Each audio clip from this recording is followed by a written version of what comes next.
बात कि भारत की न्याय पद्धति का नाश हो जाएगा तो भारतीय समाज टूट जाएगा, ऐसे ही मैकॉले एक बात और कहता था। मैकॉले की लिखी हुई एक चिट्ठी है मेरे पास, उसकी फोटोकॉपी। लंदन में एक लाइब्रेरी है, उसका नाम है इंडिया ऑफिस लाइब्रेरी, वहां से मैंने निकलवाई है। इंडिया ऑफिस लाइब्रेरी में से ऐसे कुछ 50,000 से ज्यादा डॉक्यूमेंट्स मैं निकाल के लाया और वहां के कई लोगों की मदद से हमने वो निकलवाए हैं। तो उनमें एक चिट्ठी है मैकॉले की, वो उसके अपने पिताजी को उसने लिखी है।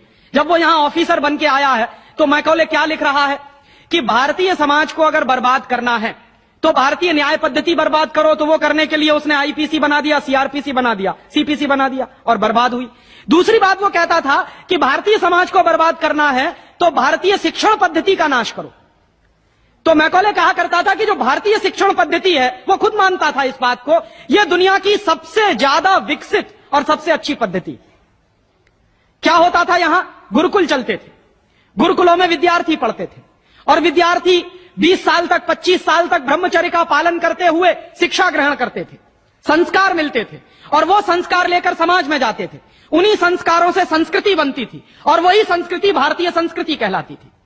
ऋषि थे, मुनि थे, बड़े बड़े ज्ञानी थे, महात्मा थे, वो गुरुकुलों को चलाया करते थे और सारे के सारे गुरुकुल जो चला करते थे उनमें वेदों का अध्ययन, पुराणों का अध्ययन, उपनिषदों का अध्ययन, जो भारतीय ज्ञान है, जो भारतीय मनीषा है, उन्हीं सबका अध्ययन संस्कृत के माध्यम से कराया जाता था। मैकॉले ने क्या किया कि गुरुकुलों का नाश अगर करना है तो उसने एक कानून बनाया। क्या कानून बनाया? संस्कृत में जितने विद्यालय इस देश में चलते थे हिंदुस्तान में अंग्रेजों के जमाने में, उन सबको उसने इल्लीगल घोषित किया, गैर कानूनी। और उसने प्रतिबंध लगा दिया कि संस्कृत भाषा के माध्यम से कोई भी गुरुकुल चलेगा उसको अंग्रेजी सरकार मान्यता नहीं देगी। तो मान्यता किसको देगी? अंग्रेजी के माध्यम से जो कॉन्वेंट स्कूल चलेंगे उनको अंग्रेजी सरकार मान्यता देगी।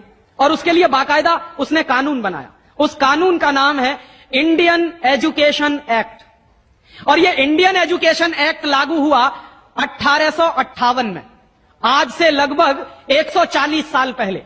तो 140 साल पहले जो कानून लागू हुआ था अंग्रेजों के जमाने में, वही कानून आज भी चल रहा है।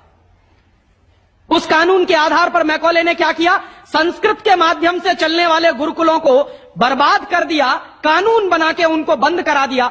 जो उनमें अध्यापक होते थे, गुरु होते थे, उनको मार पीट कर अंग्रेजी सरकार जेल में बंद करती थी। जो विद्यार्थी अध्ययन के लिए जाते थे उनको रोक दिया जाता था, उनका अध्ययन ना होने पाए उसके लिए समस्याएं खड़ी की जाती थी। और दूसरी तरफ कॉन्वेंट स्कूल चालू कर दिए और उसमें अंग्रेजी के माध्यम से शिक्षण देना शुरू किया। एक दिन उसने अपने बाप को चिट्ठी लिखी और इस चिट्ठी में उसने ये लिखा कि मैंने हिंदुस्तान में एक ऐसी शिक्षण पद्धति पैदा कर दी है जिसमें अगर हिंदुस्तानी विद्यार्थी पढ़ेंगे तो पढ़कर निकलने के बाद वो शरीर से हिंदुस्तानी होंगे, दिमाग से सब अंग्रेज हो जाएंगे। वो देख रहे हैं, अभी देख रहे हैं। तो शरीर से हिंदुस्तानी और दिमाग से अंग्रेज।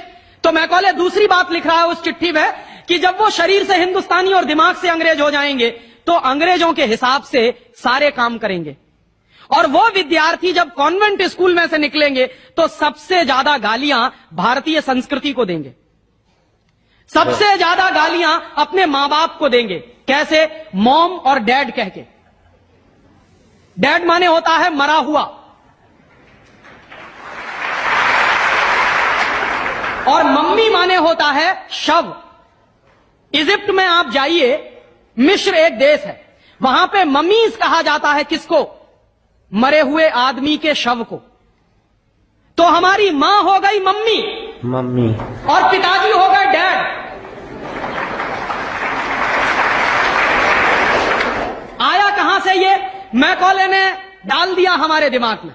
और मैं ये कहता हूं कि मैकॉले तो मर गया, उसका बाप भी मर गया, सब मर गए, भगवान उनकी आत्मा को शांति दे, लेकिन उसकी जो आत्मा है वो हम सब में प्रवेश कर गई है।